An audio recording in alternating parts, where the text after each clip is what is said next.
I knew something was wrong before I even stepped out of my car. Brian was standing on the porch with a manila envelope, and my mother-in-law Patricia stood beside him wearing the smug smile she wore whenever she thought she'd won. Brian didn't say hello. He held out the envelope. "The house is sold. You have nowhere to go." For a second I just stared at him. Then I smiled. His face tightened. "Why are you smiling?" I looked at the porch, the brass numbers beside the door, and the flower pot I'd painted blue 3 summers earlier. Because selling this house was the biggest mistake of your life. That morning I'd been in Aspen, in the office of my grandmother's attorney, Michael Reeves. He told me Grandma Margaret had left me $7 million, her Aspen estate, and several investment accounts.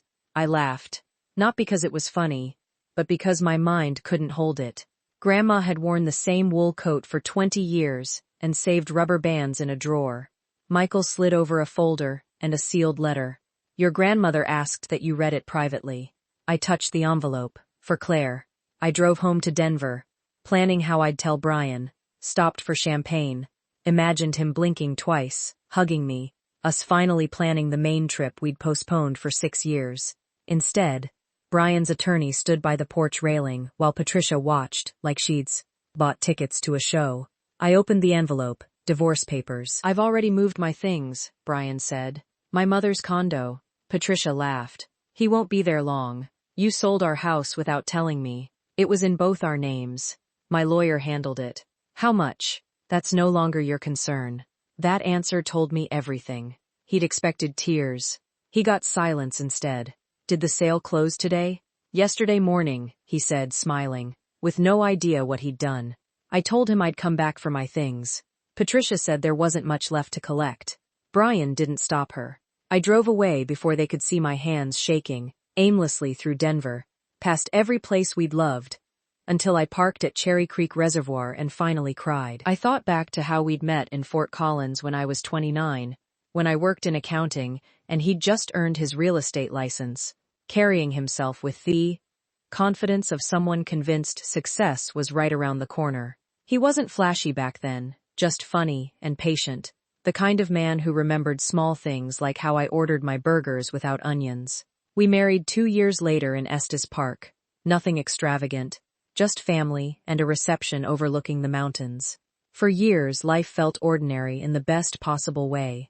Me building a career in financial compliance, him chasing bigger commissions. Some years were excellent, most weren't. Whenever business slowed, Patricia always appeared with opinions. "Claire works too much. Claire doesn't understand ambitious men." I smiled through most of it, believing that was what marriage required.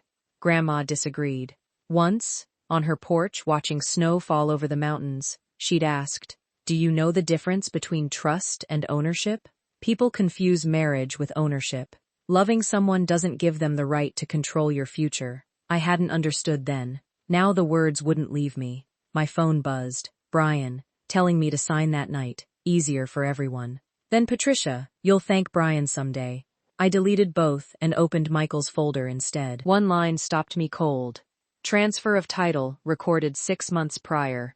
Brian had sold a house Grandma had already signed away before she died. He had no idea. I called Michael. "Does Brian know what he's done?" "No," he said. "And I strongly recommend you don't tell him. Come back tomorrow. This isn't a phone conversation." My coworker Linda let me stay over, made grilled cheese, and never once asked me to explain. Back in Aspen, Michael opened a thicker file. Grandma had transferred the house months earlier, after Brian secretly asked her for nearly $1 million, claiming a real estate deal that would repay her quickly. She hadn't believed him, and had hired a private investigator instead. The report found no affair, but hundreds of thousands in hidden debt, unpaid credit lines, private loans, a gambling habit run through accounts I'd never seen, the pressure to sell our house, the rushed divorce. None of it had been about starting over. It had been about escaping. Then Michael gave me the sealed letter. "Claire, if you're reading this, Brian has shown you exactly who he is. Don't waste your energy trying to convince dishonest people to become honest. Let the truth do that work for you. I know this will hurt. I also know you'll survive it. Love, Grandma." Michael added one more thing. "If everything happened as I'd described, Brian may have committed real estate fraud. For the next week, I lived in limbo, working by day, reviewing documents by night, saying nothing to Brian as Michael advised. Meanwhile, Brian started posting a new Tesla, new beginnings, a Rolex, a golf club membership, a condo down payment in Scottsdale. Patricia posted champagne and shopping bags. Sometimes life rewards the people who deserve it. Linda just shook her head. People pretending to be rich speed up. My own case moved slower. Bills piled up while ownership was reviewed. And one afternoon, alone in my car, I finally admitted I was afraid this could drag on for years. Then Michael called. The title company had found the ownership problem, and the buyer, a retired Air Force colonel named David Reynolds, wanted to meet me. Not to blame me, but out of confusion. David was calm and decent. A retired colonel who'd bought the house for the retirement he and his late wife had planned before she passed. When I told him I hadn't signed anything, he said simply, "I believe you," and produced an email where Brian had assured him there were no ownership issues at all. "I'm not on Brian's side," David told me. "I'm on the side of whoever's telling the truth." The title company froze the remaining sale proceeds. Brian called the company 3 times demanding answers, and got a fraud investigation instead. Michael sent me scans of Grandma's journals. 10 years of quiet, dated notes on every request, every excuse, every mismatched story Brian had ever told her. Brian called me 14 times in 2 days, his voice sliding from irritation to panic. I didn't answer once. His brokerage opened an ethics review. Patricia posted a long accusation blaming me for destroying her son's future, until people started asking why the title company had frozen the sale if I was lying. She deleted it, but not before it spread. Old neighbors began calling to apologize for believing her stories all those years. One evening by Sloan's Lake, I asked myself honestly whether I was starting to enjoy Brian's collapse. When I told Michael, he corrected me gently. "Revenge is trying to make someone suffer. You're simply refusing to protect someone from the consequences of his own choices." That distinction lifted something in me. At the hearing 3 weeks later, Brian arrived in an expensive new suit, avoiding my eyes for the first time. A month earlier, he couldn't stop staring at me, waiting for me to fall apart.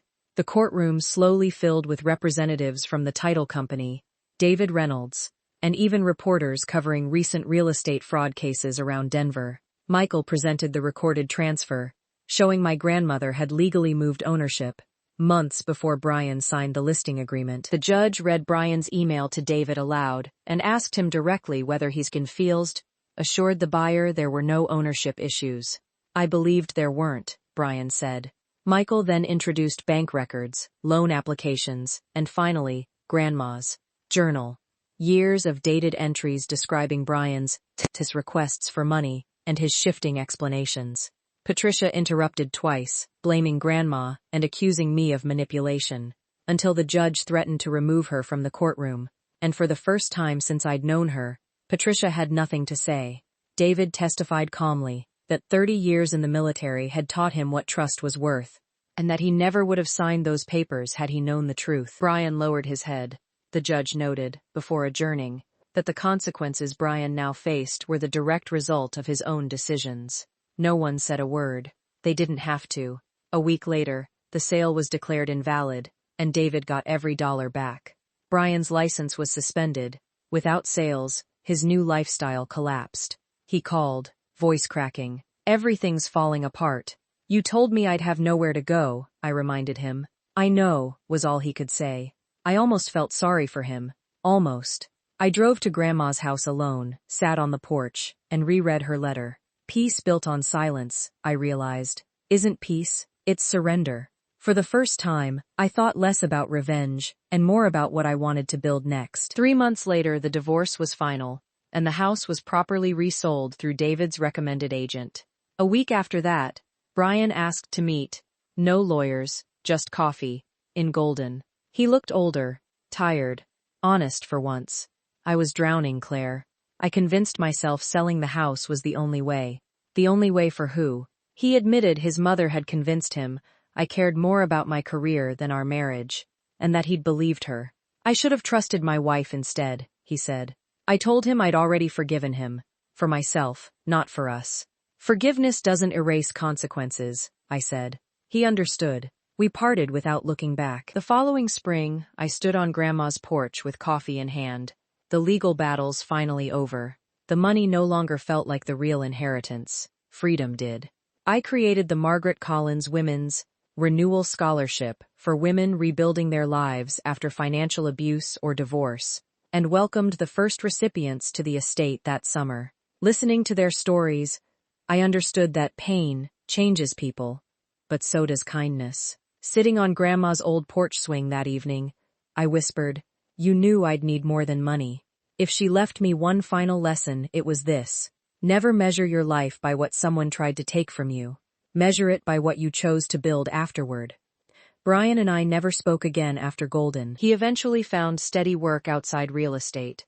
Patricia faded quietly from everyone's life, and that was enough. I didn't need revenge. Peace turned out to be the better ending, and if you've ever been underestimated or forced to start over, I hope this reminds you that your future